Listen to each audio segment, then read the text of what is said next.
Halo Sobat Seru, kembali lagi dengan aku Cece. Dan hari ini kita akan ngobrol psikologi tentang apa itu sebetulnya self-diagnose. Kamu penasaran? Cekidot!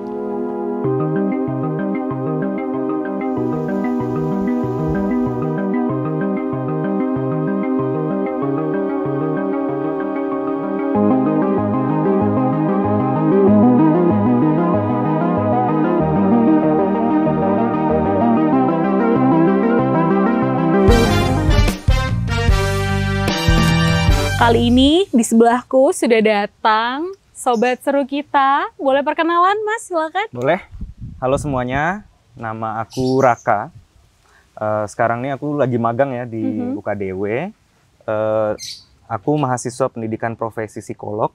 Jadi sekarang lagi memberikan pelayanan konseling di UKDW. Bekerja sama ya antara Mercu Buana sama UKDW. Oke, baik. Sebelumnya kita mau makasih banget sama Mas Raka sudah berkenan untuk hadir. Dan tentunya kita akan sedikit banyak diskusi lebih tepatnya ya. Supaya teman-teman atau Sobat Seru di luar sana yang dari rumah, yang dari jalan, dari manapun itu pokoknya kita bisa teredukasi tentang apa sih sebetulnya itu self-diagnose itu tadi. Nah Mas, kalau kita bicara tentang kesehatan mental, sebetulnya kesehatan mental itu kan luas ya. Jadi nggak melulu tentang depresi, nggak melulu tentang, mungkin orang-orang kalau membahas tentang kesehatan jiwa, bipolar pasti ngertinya kayak gitu. Nggak melulu tentang apa ya, mungkin self-harm atau apalah kayak gitu ya. Tapi sebetulnya kalau menurut Mas Raka sendiri nih selaku sekarang kan mahasiswa praktisi ya. Nah, sebetulnya macam-macam dari kesehatan mental sendiri itu apa aja sih, Mas? Sebenarnya kesehatan mental itu tuh sangat benar tadi ya. Sebenarnya kesehatan mental itu luas banget. Nah, tolak ukurnya itu sebenarnya sederhana banget. Yang pertama itu adalah kita berdaya di masyarakat. Kita punya kehidupan stay connected dengan teman-teman, dengan keluarga. Kemudian juga tidur yang cukup, kemudian makan makanan yang sehat, dengan kehidupan yang berjalan bagaimana semestinya menjadi manusia di masyarakat, itu sebenarnya sudah cukup gitu untuk dikategorikan sebagai orang yang sehat. Gitu. Dan seluruh manusia di muka bumi itu pasti punya sisi buruknya masing-masing ya. Maksudnya mereka punya sisi psikologisnya yang dianggap perlu diperbaiki gitu. Nah, ketika manusia itu berkembang seiring berjalannya waktu, menyelesaikan tugas-tugasnya, itu tuh sebenarnya sudah cukup gitu. Nah, kita tahu ya Mas, di dunia sekarang ini banyak sekali peralatan-peralatan psikologi yang semuanya berbasis digital gitu. Betul. Itu bisa mendiagnosis apakah kita itu bipolar, apakah kita itu depresi. Nah, menurut Mas Raka nih selaku mahasiswa yang berkecimpung di dalam dunia psikologi gitu ya, itu apakah bisa dinyatakan valid dengan alat tersebut atau enggak Mas sebetulnya? Jadi gini, sebelumnya kita harus mengapresiasi dulu ya, semenjak COVID-19 kemarin kan dari tahun 2020, itu kesadaran manusia tentang orang-orang masyarakat tentang kesehatan mental itu meningkat. Gitu. Isu-isu kesehatan mental di sosial media itu semakin marak dibahas, orang-orang bikin konten itu semakin marak dibahas. Itu patut diapresiasi dulu. Jadi sebenarnya ini sebuah perubahan yang baik ya, menuju pengetahuan tentang kesehatan mental yang jauh lebih komprehensif. Gitu. Akan tetapi itu juga seperti dua mata pisau sebenarnya, karena kadangkala orang yang inkompeten itu juga cenderung memberikan informasi yang kadang juga salah tentang kesehatan mental itu sendiri. Jadi memang perlu pengetahuan khusus dan koridor yang khusus gitu, di mana kita bisa memilah mana informasi-informasi yang masuk yang benar, yang valid ataupun tidak gitu ya. Nah, ini kan kita mengedukasi teman-teman Sobat Seru di rumah gitu ya, dimanapun kalian berada, bahwa ini loh sekarang sedang marak terjadi gitu tentang self diagnose. Mungkin Mas Raka bisa bantu memberikan pemahaman ke kita semua apa itu sebetulnya self diagnose dan mengapa belakangan ini sering terjadi. Mungkin di kalangan Gen Z mungkin atau mungkin semua orang itu pasti sering mengalami self diagnose gitu. Jadi gini, kita mulai dari definisinya dulu. Boleh. Ya. Jadi self diagnose itu kita ambil dari diagnosnya dulu. Ini saya coba untuk menyampaikan sesederhana mungkin ya supaya teman-teman di rumah itu bisa lebih mudah untuk memahami karena memang istilah-istilahnya itu lumayan kompleks dan tidak familiar ya. Oke, yes. Jadi gini, seseorang ketika dia mengalami sebuah gejala itu dicari yang pertama itu yang komponennya itu ada 3. Yang pertama itu adalah abnormalitasannya gitu atau gejala umumnya gitu. Jadi yang harusnya manusia normal itu A, tapi dia menjadi B gitu. Nah itu kan ada perbedaan standarisasi gitu ya dari orang yang normal dan tidak gitu. Nah kemudian yang kedua itu adalah faktornya. Jadi kita mengecek dia mengalami perubahan itu faktornya apa gitu. Contohnya gini nih, orang yang nangis ketika dia mengalami peristiwa yang menyedihkan itu oke, sesuai dengan koridornya, normal gitu. Tapi kalau dia nangis ketika melihat temennya mendapatkan penghargaan, apresiasi gitu, nah itu pertanyaan gitu. Oke. Atau mungkin tertawa ketika temannya melucu itu masih di koridor normal gitu. Tapi ketika ayahnya meninggal kemudian dia tertawa, itu pertanyaan. Nah, itu ada faktor gitu kan. Yang terakhir itu adalah symptoms. Symptoms itu adalah gejala-gejala yang bisa diamati dan diobservasi. Nah, gejala-gejala ini dia membentuk sebuah ciri khas. Nah, ketika sudah membentuk sebuah ciri khas, dia itu nanti dilabeli gitu, dilabeli. Nah, itu tuh sebenarnya diagnosis itu media komunikasi antar profesional di mana misalnya nih kita mau merujuk klien ke psikiatri misalnya, ke polis psikiatri. Kemudian kita bilang, oh ini kliennya merasakan ini kan gejalanya, simptomsnya banyak. Dan itu jadi memperlambat penanganan gitu. Jadi lebih mudahnya apa? Pakai labelnya tadi, pakai diagnosisnya. Oh iya kliennya depresi, oh iya kliennya kecemasan. Gitu. Sebenarnya itu media komunikasi sebenarnya antar profesional. Jadi labelnya itu sendiri adalah yang mampu mengertinya itu ya profesional gitu. Itu makanya ketika orang yang bukan profesional itu harus hati-hati banget untuk melabeli dirinya. Siapa tahu labelnya itu salah gitu. Maka bahwa penanganannya salah. Bahwa sebenarnya kalau misalkan ternyata gitu ya, selama ini aku melabeli diriku bipolar, tapi ternyata kok profesional mengatakan kamu bukan bipolar gitu, berarti selama ini apa yang kita labelkan di diri kita itu salah kaprah gitu ya. Berarti malah sudah cenderung memperburuk kondisi yang salah tadi gitu.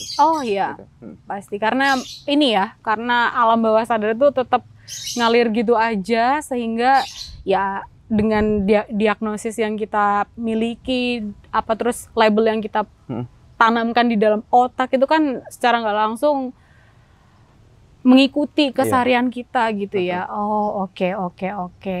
Nah terus kalau tentang yang tadi sempat aku tanyakan ya Mas Raka, apakah si self diagnose ini terjadi hanya di kalangan Gen Z aja nih, karena sekarang lagi marak ya, Gen Z ini sumber dari segala-segalanya gitu. Apakah cuman Gen Z aja yang merasakan atau memang semua usia tuh pasti merasakan gitu? Maksudnya saat dia nggak baik-baik saja terus dia tiba-tiba langsung self diagnose seperti itu, atau memang di usia-usia rentan aja?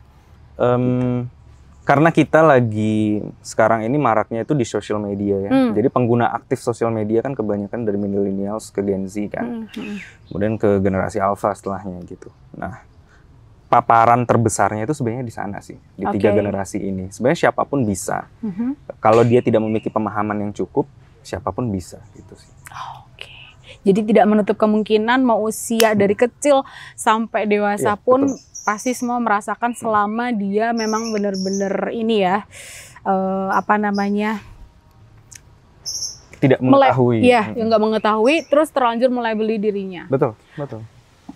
Pertanyaan berikutnya adalah, sebetulnya self-diagnose itu bisa didapat dari mana sih Mas? Apakah hanya dengan baca-baca buku atau mungkin bisa aja nih nonton TikTok misal kayak gitu? Oh, ada kan sekarang banyak ya yang apa sih kayak mengedukasi. Sebenarnya niatnya baik. Kita juga patut mengapresiasi gitu ya dengan teman-teman di content creator di luar sana yang mungkin mengedukasi kita semua tentang apa sih pentingnya tentang kesehatan mental seperti itu kan jadi edukasi tambahan gitu. Betul. Nah, tetapi apakah justru dari edukasi-edukasi tersebut ini bisa memunculkan self-diagnose yang berbahaya? Nah, gitu. Oke. Jadi gini, self-diagnose itu sendiri seringkali muncul ketika para content creator ya khususnya itu menceritakan sebuah gejala dan labelnya tadi. Gitu kan. Jadi ada simptom-simptomnya atau gejala-gejalanya, kemudian nanti content creator melabel, nah gejala-gejala ini nih adalah diagnosanya ini. Gitu. Kalau kalian sering sedih, mood kalian mood swing ya, itu sering banget tuh, sering di kita ambil contoh yang paling familiar dulu ya. Cewek nih biasanya mood swing. Betul. Oke. Nah, mood swing itu saja kan sering kali di sosial media itu orang bilang, oh kayaknya kamu bipolar deh, gitu ya misalnya. Nah, kalau bukan profesional itu sangat riskan. Kenapa? Jadi gini, mood swing itu masuk di beberapa diagnosis. Depresi ada mood swingnya. Gangguan kepribadian ambang itu ada mood swingnya. PMS ada mood swingnya, gitu. Benar sekali. Kemudian orang yang memiliki tumor otak misalnya sedang mengalami sakit tumor di otaknya itu bisa mood swing. Gitu. Nah, dan banyak lagi mood swing yang lain gitu. Nah, kemampuan profesional untuk menjudge sebuah symptoms, memberikan label itu adalah ketika dia sudah melalui pendidikan yang panjang dan mengetahui mood swing ini, yang ini dan ini gejala penyerta lainnya tuh apa sih gitu, sehingga tidak salah diagnosis. Betul. Gitu. Misalnya kita ambil depresi misalnya. Depresi ada mood swingnya. Tapi apa sih gejala khasnya sehingga kita bisa bilang dia ini bukan bipolar tapi depresi gitu. Dia menarik diri dari masyarakat misalnya. Kayak keramaian gitu ya. Betul. Gitu. Kita menarik diri dari masyarakat, tidak mau berinteraksi dengan orang. Terus selama lebih dari 2 minggu dia itu suasana hatinya mendung dalam tanda kutip ya. Galau sedih, gitu? Terus galau, sedih, terus rasa ingin bunuh diri gitu. Itu depresi gitu. Nah, itu ada gejala-gejala khasnya. Nah, yang mampu bedain itu profesional gitu. Itu yang pertama. Nah, selanjutnya contoh berikutnya juga misalnya kayak introvert, extrovert, ya kan? Orang sering bilang orang extrovert tuh yang suka ketemu orang lain. Betul. Atau introvert itu yang tidak mau ketemu orang lain, tidak suka keramaian. Itu kesalahan sampai sekarang masyarakat tuh masih. Jadi sebetulnya gimana? Apakah introvert itu memang benar-benar gak bisa ketemu orang lain atau gimana? Jadi introvert, extrovert itu dasar teoretisnya itu dari Carl Gustav Jung namanya, salah satunya. Nah, teorinya itu bukan tentang bagaimana manusia itu berinteraksi dengan orang lain, tapi bagaimana dia mengisi energi dirinya. Gitu. Ada yang mengisi energi psikologisnya itu dengan ketemu dengan orang lain, ada yang dengan menyendiri. Me time. Me time, betul. Nah, introvert itu dia ngisi energinya dengan menyendiri, tapi bukan berarti dia nggak mau ketemu orang gitu. Bisa ketemu orang, cuman memang energi yang dia dapat itu dengan menyendiri. Betul, misalnya gini, ketika dia ketemu orang, dia mengisi energinya. Tapi kalau cara dia, oke nih, aku rasa diriku udah cukup ya energinya ya. Dia bisa aja me time untuk menghabiskan energi tersebut gitu. Begitupun sebaliknya. Ada yang introvert, dia menyendiri, nanti sudah ngisi energinya untuk menyalurkan energi tersebut.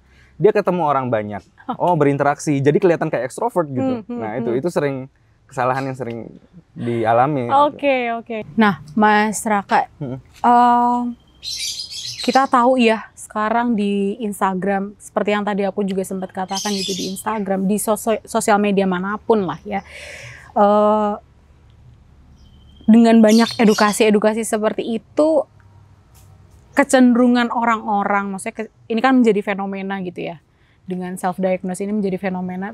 Apakah boleh orang itu mendiagnosis sendiri gitu tanpa bantuan profesional. Oke. Gitu. Kalau misalkan, maksudnya dengan adanya diagnosis sendiri itu apa dampaknya sebetulnya? Apakah itu akan memperburuk keadaan kah? Pasti sih itu ya. Kalau ini secara tak kasat mata pun pasti akan memperburuk keadaan. Tapi kalau secara keilmuan gimana Mas Raka? Jadi gini, self diagnose itu untuk screening misalnya teman-teman ngerasa, oh iya aku sudah 2 minggu sedih, aku sudah 2 minggu nih moodnya kok tidak nyaman terus ya, tidak mau berinteraksi dengan orang lain ya, itu oh ya jangan-jangan saya mengalami sebuah gangguan nih. Gitu. Nah sampai di sana saja itu nggak apa-apa, boleh gitu. Semua orang tuh punya edukasi mengetahui tentang kesehatan mental, gangguan-gangguan mental itu nggak apa-apa gitu. Tapi ketika dia sudah merasakan sebuah gejala, dia tahu kapan harus ke profesional. Itu fungsinya. Gitu. Jadi ada batasnya nih ya. Ada batasnya. Untuk, betul. Nah, kemudian kalau misalnya dia sudah ada gejala tertentu, kemudian dia curiga, oh ya kayaknya saya mengalami sebuah gangguan, kayaknya saya harus ke profesional, itu oke. Yang salah itu adalah ketika dia nonton sebuah konten, siapa nih di antara kalian yang sering mengalami sedih, yang sering mengalami males ketemu orang lain, teman-teman yang sering marah-marah, kalian itu bisa aja kalian itu mengalami depresi gitu. Misalnya gitu. Nah, oh iya, kayaknya aku depresi nih. Ini gue banget nih kayak gitu kan. Itu yang jadi masalah. Masalahnya itu sebenarnya ada 3. Yang paling krusial ya. Yang pertama itu adalah kesalahan diagnosis itu sendiri. Catat ya editor. Salah diagnosis gitu. Di sini. Itu berbahaya. Gitu. Karena bisa jadi nanti penanganannya menjadi tidak tepat. Jadi oh ya ini kayaknya saya depresi. Saya depresi, saya cari literaturnya, caranya supaya menangani depresi, tangani sendiri. Gitu. Nah akhirnya jadi tidak tertangani dengan benar. Siapa tahu dia bukan depresi. Siapa tahu dia cuma sedih aja bisa. Betul, gitu. Sedih tapi dia nggak tahu harus mau kemana. Betul. Gitu ya. Siapa tahu dia cuma sedih. Karena seringkali orang itu tidak mengerti bahwa perubahan emosi itu wajar. Orang sedih, orang marah, orang gelisah, orang bahagia, orang tertawa itu sebenarnya nggak masalah. Gitu. Itu normal-normal aja. Ketika ada teman yang mengalami musibah dan dia menangis, ya nggak apa-apa. Gitu. Emang gitu cara manusia itu untuk mengekspresikan perasaannya dan cara manusia untuk tetap bertahan hidup gitu. Dia punya mekanismenya sendiri gitu. Tapi kalau misalnya sudah 2 tahun meninggal nih ayahnya misalnya, tapi dia nangis terus selama 2 tahun tuh setiap hari gitu. Nah itu patut dipertanyakan. Di situ harus ke profesional seperti itu. Nah itu masalah yang pertama, salah diagnosis. Masalah yang kedua adalah terlambat ditangani gitu. Jadi orang sudah merasakan sebuah symptoms, terus dia mendiagnosa dirinya sendiri, kemudian dia tidak pergi ke profesional, keburu parah gitu, keburu masalahnya itu parah. Misalnya gini, orang depresi, dia itu punya keinginan untuk bunuh diri, kemudian menarik diri dari masyarakat, tidak mau bersosialisasi, rasa sedih terus-menerus. Nah, orang depresi itu terjadi ketika hormon serotonin atau neurotransmitter di otaknya itu tidak seimbang, gitu. Nah, ketika orang itu mengalami depresi ringan, mungkin dia masih bisa ditangani oleh tenaga profesional psikolog. Tapi ketika dia sudah berat, itu butuh obat dari psikiater. Gitu. Nah, nanti psikiater biasanya akan memberikan obat jenisnya itu SSRI, Selective Serotonin Reuptake Inhibitor. Dia itu adalah obat yang menjaga, jadi kalau kita bayangin keran air itu ketika dibuka, keluar air, ada wadah nih. Nah, anggaplah wadah itu adalah otak gitu. Nah, sedangkan serotonin itu adalah air yang keluar dari keran. Fungsi SSRI itu, obat itu adalah supaya serotonin itu lebih menggenang gitu, lebih cukup gitu. Jadi dibuat supaya kadar serotoninnya itu lebih banyak dari biasanya gitu. Karena memang kalau orang depresi itu serotoninnya kurang banget gitu. Nah, itu fungsinya obat. Sehingga nanti suasana hatinya menjadi lebih nyaman, lebih mudah dia untuk menerima masukan, kemudian lebih mudah dia untuk melakukan konseling. Nah, pengetahuan seperti ini itu tidak ada di luar profesional gitu. Itu bahayanya gitu. Bahaya banget. Makanya dengan adanya konten ini justru teman-teman teredukasi ya. Jadi maksudnya jangan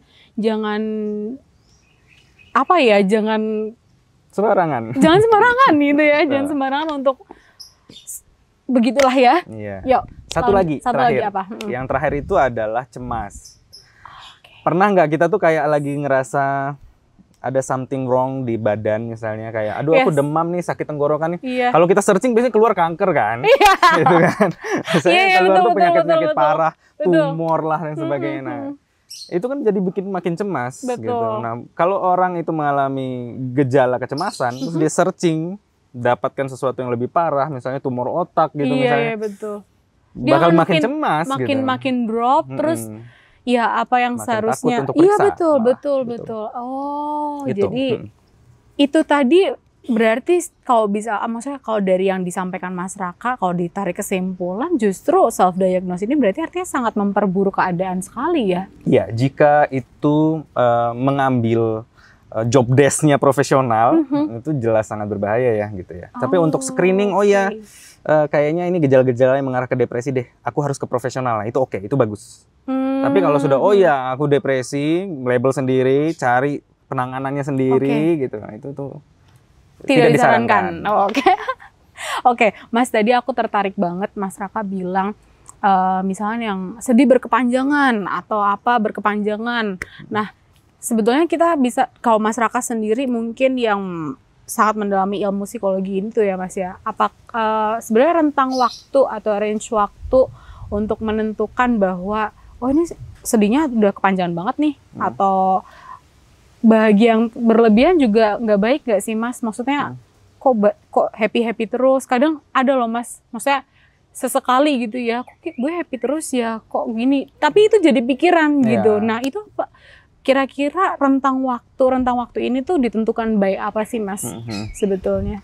Sebenarnya tolak ukur dari sebuah gangguan kejiwaan itu adalah rasa tidak nyaman. Oke, rasa tidak Misalnya nyaman. gini, Ya, kalau orang teman-teman yang mengalami bipolar misalnya, dia mengalami mania ketika fase mania, fase happy-nya, dia biasanya mentraktir misalnya nih ya, teman-temannya ditraktir tuh satu kampung ditraktir misalnya. Terus ketika dia sudah kembali ke netral emosinya, moodnya, itu dia baru menyadari, oh ya duitku habis semua ini. Iya. Gitu. Nah dia mulai merasakan ketidaknyamanan itu gitu. Sedih atau terus. sedih terus gitu, sudah lama sedih, kayaknya sudah nggak nyaman deh ini gitu. Nah, itu. Tapi kalau misalnya secara umum itu kita memberikan rentang waktu 2 minggu. 2 minggu ya, minggu, oke. gitu. Sebagai tolak ukurnya ya, 2 minggu. Oke, 2 minggu. Tapi kadang juga teman-teman juga harus menyadari bahwa rasa sedih dan rasa bahagia itu tidak apa-apa gitu. Hal yang wajar. Hal yang wajar. Oke. Misalnya ada itu orang yang seperti Mbak Caca tadi bilang bahwa Cece ya? Yes. Sorry. Gak Mbak Cece. apa-apa. Seperti yang Mbak Cece tadi bilang, kok aku happy terus ya? Iya. Gitu. Iya. Itu juga justru mempertanyakan kehappyan itu juga sebuah hal yang harus dipikirkan gitu, harus dipertimbangkan. Dipertanyakan ya. Nah, Oke. Kita mempertanyakan sebuah kebahagiaan sih gitu. Betul. Kadang kita perlu untuk mensyukuri, oh ya, sampai sekarang aku masih happy nih gitu. Oh iya, bersyukur. Jadi kalau udah waktunya sedih, oke. Ini salah satu tips and trick, bersyukur itu tadi ya. Oke, betul. baik. Nah, sebentar, ini ada beberapa titipan pertanyaan sebetulnya. Nah, terus kalau misalkan nih ya, ini ada pertanyaan dari Sobat Seru ya. Kalau misalkan kita punya teman atau kita punya saudara atau kita punya sahabat nih yang kita tahu bahwa maksudnya kalau teman sama sahabat gitu kan kadang suka cerita gitu ya. Terus kalau misalkan dari apa yang sudah disampaikan Mas Raka itu kan kita jadi tahu ya teman-teman atau Sobat Seru jadi tahu tentang self diagnose seperti apa. Nah, kalau misalkan kita punya teman atau sahabat yang punya kecenderungan self diagnose itu tadi, apa sih Mas yang bisa kita lakukan gitu terhadap rekan kita ini gitu? Untuk ketika kita sudah melihat teman kita melakukan self diagnose atau teman-teman kita yang sedang mengalami masalah kejiwaan ya, sebenarnya kesehatan mental itu sederhana. Back to basic. Pertama, tidur yang cukup. Tidur yang cukup. Itu sangat mempengaruhi mood banget. Berapa jam sehari? Tolong Ya, ini normal. kebetulan kan kalau para pekerja mahasiswa yang sedang skripsi atau tesis atau ini kan pasti takes time untuk lembur kayak gitu. Betul. Itu berarti tidur yang cukup tuh berapa jam menurut Mas Raka? Rentangnya dari 7 sampai 8 jam sih. 7 sampai 8 jam. Bisa juga 6 jam di beberapa orang gitu. Oke. Tidur yang cukup itu sangat mempengaruhi mood ya, terutama ya. Biasanya kalau kita kurang tidur tuh paginya di kantor atau di sekolah atau di kampus itu gampang marah. Itu. Oke. Itu ya untuk mood ya. Ya, oke, lanjut. Yang kedua itu adalah exercise, olahraga. Gitu. Banyak orang tuh meremehkan olahraga. Betul. Tapi kalau kita mau lihat jurnal-jurnal penelitian, contoh saja olahraga kardio. Kardio itu sangat memicu produksi serotonin. Gitu. Jadi ketika kita olahraga, mood kita menjadi lebih baik gitu. Mungkin ini kutipan-kutipan para Gen Z yang sedang marak lari, ikut fun run kayak gitu. Orang-orang bilang apa tahun 95 sampai 98 nih lagi orang-orang ikut lari, lari maraton kayak gitu. Yang tahun sekian udah happy-happy. Nah, kata orang sih dengan apa namanya dengan olahraga itu memang ini ya menimbulkan kebahagiaan tersendiri gitu ya. Jadi rasa sakitnya hilang sebetulnya. Oh, itu sebetulnya betul. Betul. Olahraga secara keilmuan betul berarti ya. Olahraga Oke. Olahraga itu tidak hanya memberikan dampak positif pada biologis ya, tapi secara mental. Mental juga sangat-sangat berimbas. Gitu. Harus rajin olahraga. Harus rajin olahraga. Nah, kemudian yang ketiga ini yang paling sering diabaikan ya, makan makanan sehat dan bergizi, seimbang. 4 sehat, 5 sempurna. Iya, betul. Misalnya gini, kita balik lagi ke depresi tadi ya. Depresi itu adalah salah satu faktor penyebabnya adalah kekurangan serotonin tadi. Nah, tubuh itu sebenarnya bisa menciptakan serotonin sendiri. Dia memang diproduksi sendiri oleh tubuh. Nah, tubuh itu butuh bahan bakar kan untuk menciptakan hormon, neurotransmitter dan sebagainya. Kita ambil serotonin tadi. Tubuh itu dalam produksi serotonin atau kita sebut dengan neurotransmitter juga ya, dan banyak jenis yang lain, itu menggunakan senyawa triptofan namanya. Triptofan itu dapatnya dari mana sih? Dari protein. Gitu. Nah, makanya makanan itu juga sangat penting gitu. Maka harus seimbang. Seimbang, betul. Serat, vitamin D, vitamin B, gitu. Itu sangat-sangat penting juga gitu. Makanya orang tuh nggak bisa makanya kesehatan itu tidak bisa berdiri dalam satu bidang khusus saja gitu. Itu sangat-sangat komprehensif. Gitu. Menyeluruh lah ya berarti ya. Menyeluruh. Dari makanan, segala aspek mental pun kena gitu. Oke. Itu yang ketiga ya tadi ya. Dicatat ya editor. Betul. Oke. Ada selanjutnya ada lagi. Ada yang keempat. Apa itu? Yang keempat itu ini yang terakhir sih. Apa itu? Stay connected. Kadang orang ketika merasa sedih, merasa terpuruk, dia menjauh dari lingkungannya. Menarik diri. Menarik diri gitu. Oke. Itu kadang-kadang yang memperburuk kondisi gitu.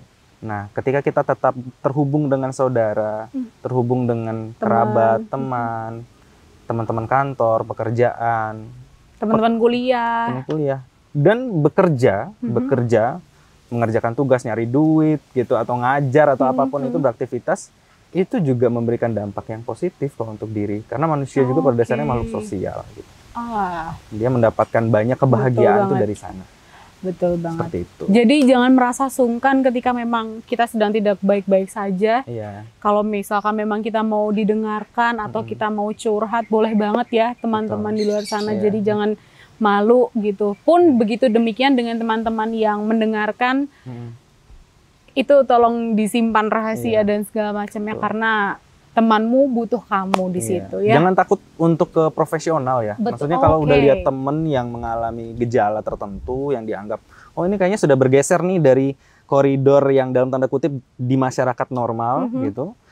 Ya udah, boleh direkomendasikan ke profesional. Gitu. Baik. Oke, Mas Raka. The last but not least nih.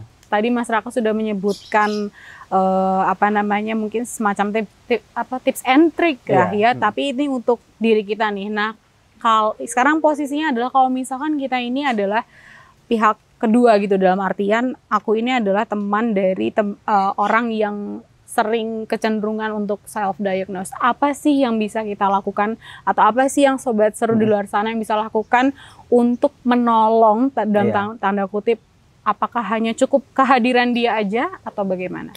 Ada 2. Apa aja? Yang pertama itu adalah kita harus tahu dulu ya, kita sebagai orang yang sudah teredukasi, itu mengedukasi teman kita bahwa ada beberapa part dalam perilaku self-diagnosis itu yang memang tidak boleh dilakukan, yang membahayakan dirinya sendiri. Itu yang pertama.